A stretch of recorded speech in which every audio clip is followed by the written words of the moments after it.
This is the second part of the previous video which was on Mauryan Empire, and today we'll be dealing with this Mauryan administration. The Mauryan administration was centralized one, and the king was known as Dharma Pravartaka, or the promulgator of the social order. So the first is central government. Now, at the time of the emergence of Mahajanpadas, there were around 600 BC, there were republics, oligarchies, monarchies, etc. But the ascendancy of the Mauryan, here it's Mauryan, ascendancy of the Mauryan Empire had resulted into the triumph of monarchy in India. That is, all those republics, oligarchies which were prevalent in the Mauryan, pre-Mauryan period, they all collapsed, and finally monarchy remained. Now, the Kautilya, it supported the monarchical form of government, and he didn't stand for the royal absolutism. That is, he was with this monarchical form of government, but he didn't advocate the royal absolutism. He suggested that the king should take the advice of the council of ministers or his ministry before taking any decision or running the administration, and he was not in favor of the royal absolutism. So his council of ministers, it consisted of Purohita, Mahamantri, Senapati and Yuvraj. There were Amatyas also. Amatyas were civil servants, and these Amatyas, they looked after the day-to-day administration. Their method of selection was elaborately given by the Kautilya in his book Arthashastra. Now, next, first we dealt with this central government. Now we are moving to the revenue department. Now there was revenue department, and the chief of revenue department was known as Samharta. He was in charge of all the revenues of the empire. Now, revenue basically collected from various sources: land, irrigation, customs, shop tax, ferry tax, forest, mines and pastures, license fee, etc. Now, the revenue which was collected from the land, it was fixed. It was 1/6 of the produce, and the revenue from the crown land was also collected, and the revenue which was collected from the crown land was known as Sita. The maintenance of the crown land was done by the Sita Dhaksha in this period. Moving to the next, army. Army was very well organized, and the army was under the control of Senapati. Now, the salaries, they were paid in cash to the army.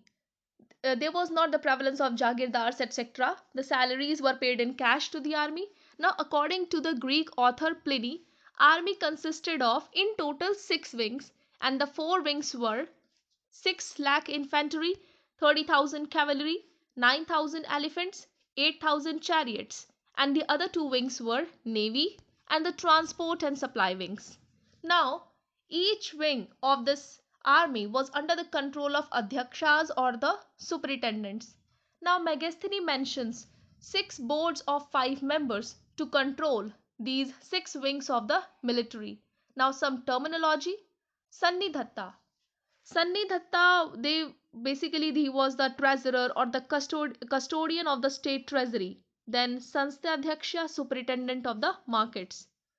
Now we had done that army. Moving to the next department, Department of the Commerce and Industry. Now this Department of Commerce and Industry basically controlled the retail price, the wholesale price of the goods, and also tried to ensure that there's a steady supply of these goods in the market through its officers known as adhyakshas. Basically, 2 types of adhyakshas were there: Patvadhaksha and the Panyadhaksha.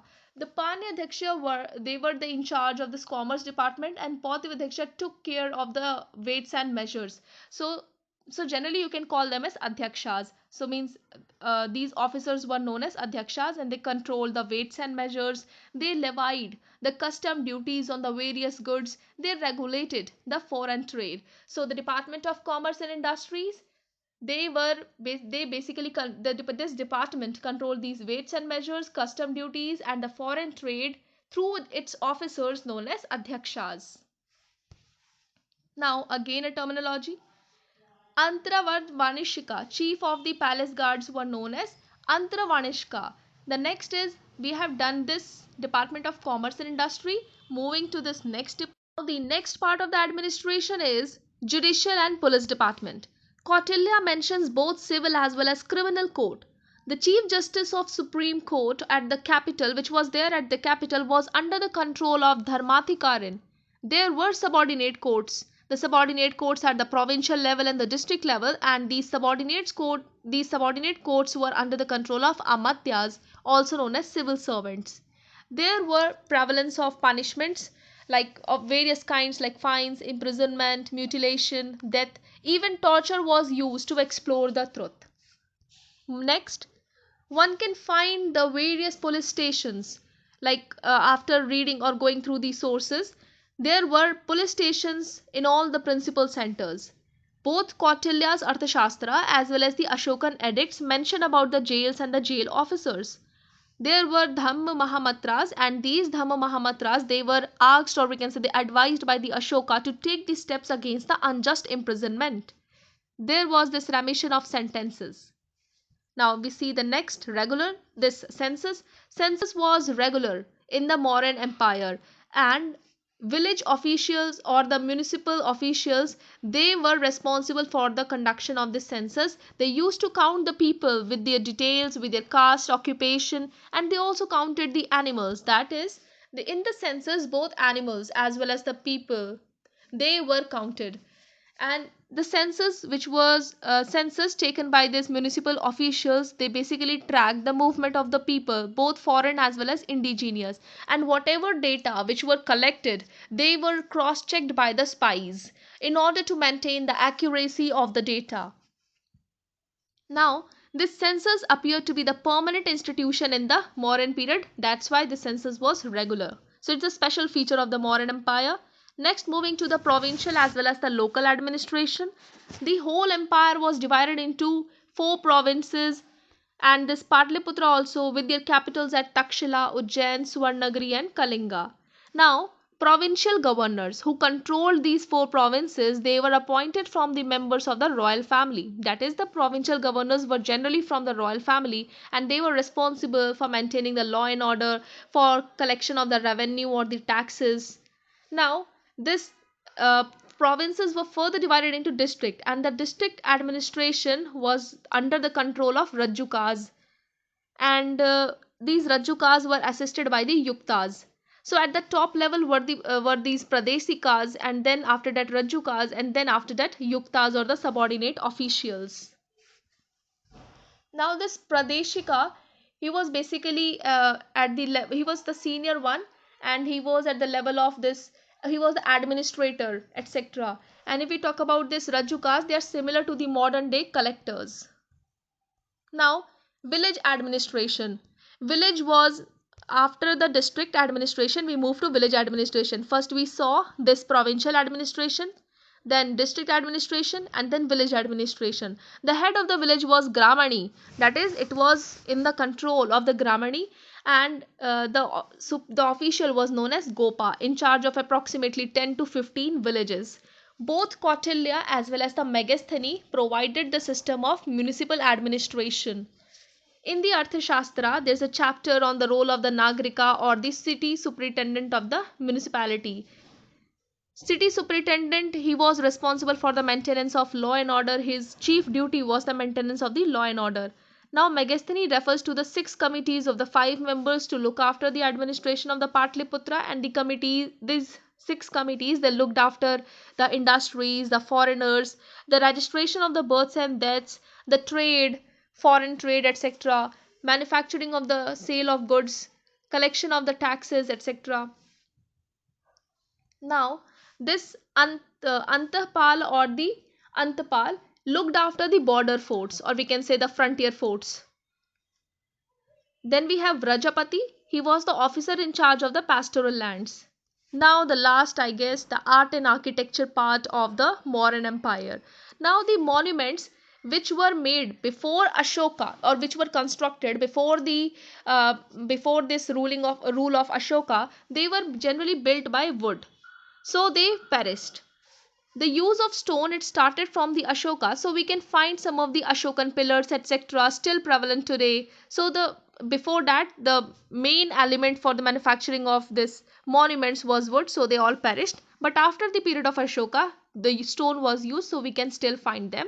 and his palace as well as the monasteries and most of the stupas have disappeared, but still we find this Sanchi stupa, the most beautiful one. If we see the pillars which were erected by the Ashoka, they furnish the finest specimen of the Mauryan Empire or the Mauryan art. One can find the inscriptions at various places like Delhi, Sarnath, Allahabad, Rumandei, Sanchi, etc. And the special feature or the unique feature of these pillars were like there were the tops were crowned with the figures of various elements like animals like lion, elephant, bull, etc. The Sarnath pillar is a special one which has got four lions standing back to back. In the Indian government adopted this Sarnath pillar as a state emblem. Now the Dholi pillar edict which is there in Odisha, it marks the easternmost boundary of the Ashokan territory. So these pillars they also provide various information like their empire extent or the Kalinga victory or the Dhamma information or the spreading of Dhamma, etc. Then next is stupa. Ashoka built number of stupas. Sanchi stupa was the massive one, or we can say the finest one. It was with massive dimensions. Originally it was built with the bricks, but later it was enlarged after the time of Ashoka. The next is the caves. Caves were presented to the Ajivikas by the Ajivika sect.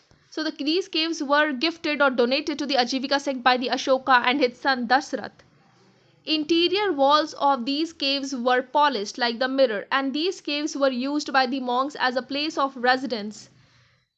Some caves like donated by the Ashoka was at Barabar Hills near Bodh Gaya. It's one of the wonderful piece of the Mauryan architecture. If we see the various sites of the Mauryan period like Patliputra, then this Megasthenes has described the Mauryan palace which is there at Patliputra as heaven on earth. Some remains of this palace have been found at Kumrahar because this palace was made up of wood, so only few remains are there. So some remains of this one found at Kumrahar as well as one more place, Bulandi Bagh, I guess. So it's near Patna. Ashokan pillars are found at Rampurva, Lauria, Nandangad, Sarnath. So these all are the sites of the Mauryan Empire. These all present the excellent sculptures. Dholi, which is there in Odisha, it's located on the banks of River Daya. There's also one pillar which marks the easternmost boundary of this Mauryan Empire. So we are done with this Mauryan Empire. So if you find this video helpful, do like and subscribe. Thank you.